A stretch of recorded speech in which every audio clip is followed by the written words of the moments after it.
You could have played something by Neil Young. I mean, thank you, Will and Jonah. I guess I have to take responsibility for working with Jonah on delivering speeches. Nicely done. This is such a wonderful occasion. It was Aristotle that wrote that those who educate the children should be the most honored people in society because they teach those children what the art of living is. And that's what all of you educators out here do, is we teach the art of living. And we want our kids to be good citizens and productive. For 35 years, I kept this quote in the front of my classroom. Last day of school, I read this to my students every day, and there's some of my former students out here, Londra and a bunch of Christina and Nathaniel, my son over here, and I would always share this. And this is a speech that Bobby Kennedy gave in South Africa in 1966 to a group of South African black students. And it's inscribed on the wall near his grave with a water fountain. And part of the speech that I think is applicable to all of us in here: let no one be discouraged. And a lot of students say, well, Mr. Jones, there's global warming and there's climate change and the economy stinks and we can't get jobs and there's corruption and all the different problems. Let no one be discouraged by the belief that there is nothing that one man or one woman can do against the enormous array of the world's ills, against ignorance, against injustice, and against violence. Few people will have the greatness to bend history itself, but each of us can work to change a small portion of events, and in the total of all those acts will be written the history of your generation. It is from numberless, diverse acts of courage and belief that human history is shaped. Each time a man stands up for an ideal, or acts to improve the lives of others, or strikes out against injustice, he sends forth a tiny ripple of hope.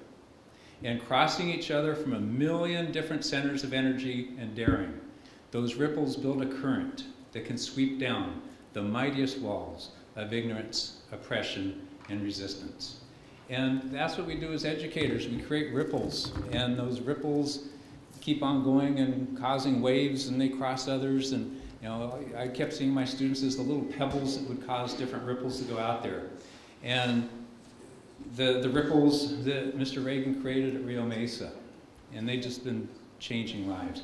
There are ripples that Mr. Andrews created as an English teacher in TO and at Westlake. The ripples that Keith Barker created at Royal for year after year after year in the math and the physics department. And the ripples that keep on coming out from Cal State Channel Island because of Dr. Lefay. All of us keep sending those ripples out. Whether we're superintendents and my Moore Park table back there, or school psychologists or principals, whether we're students, we just keep sending in. And those of us that are educators know that the students affect us, and we then reflect their ripples. Whether we're directors, and like my wife, in charge of Moore Park state and federal projects, and I just have to add, what Will said about my wife is right. I wouldn't be here without Marilyn Green. I have two incredible sons because of Marilyn. I wouldn't have been in Moore Park because of Marilyn. I never could have done decathlon without Marilyn. She's just been a huge influence, and I'm really happy to announce it.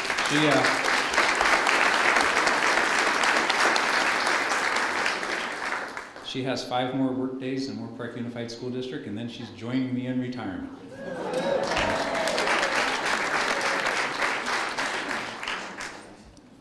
There's all kinds of ripples that affected my life in all kinds of different ways.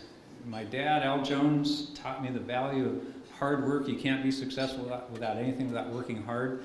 And in decathlon, all the other coaches were way smarter than I was. I just was determined nobody was going to work harder than me. From my mom, just that you have to sacrifice to do well for others, and there's things you have to give up in your own life. To my father-in-law, Dr. Chuck Green, who we just lost at age 93, and he taught until he was 92, 72 years as an educator, that you have to stay involved, you have to keep on, keep on, keep on.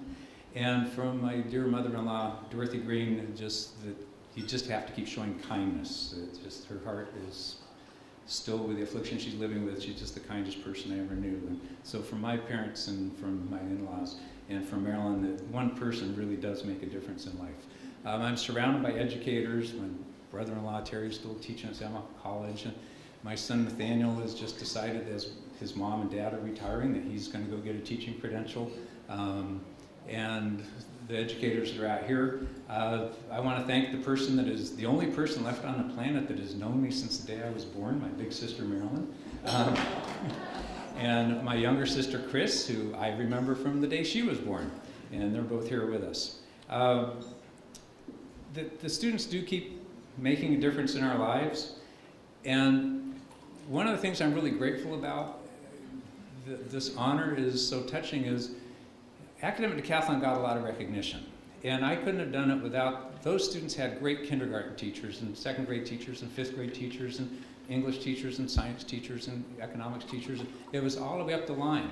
And at the end of the line, I got these kids in a decathlon program, and I knew how to motivate them, but they had to come in with a whole lot of knowledge already, and they gained that from their parents and from the teachers that they already had working with them in previous years.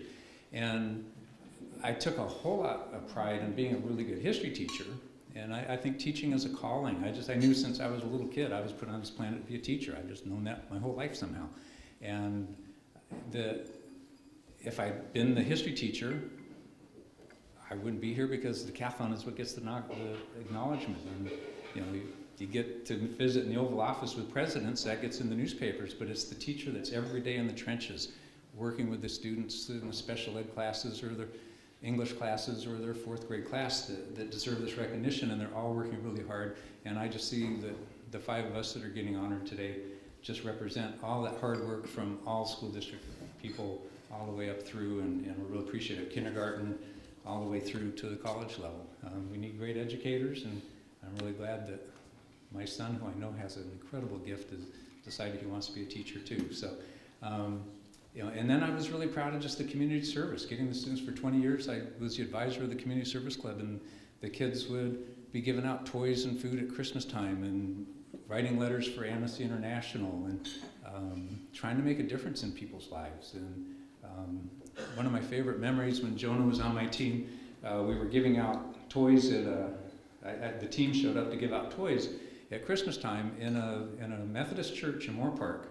And the students that were going around giving the toys, that team, there was a Muslim student and a Hindu student and a Buddhist student and a Jewish student and one total atheist student and a Catholic student and a Presbyterian student. And I'm watching these kids giving out all these toys to a whole bunch of little, mostly Catholic students or children in Moore Park. And just, that's what educators do, is we can take all those people from all parts of society and walks of life and put them together and let them accomplish a great goal and turn them loose on the world, and they become great ripples.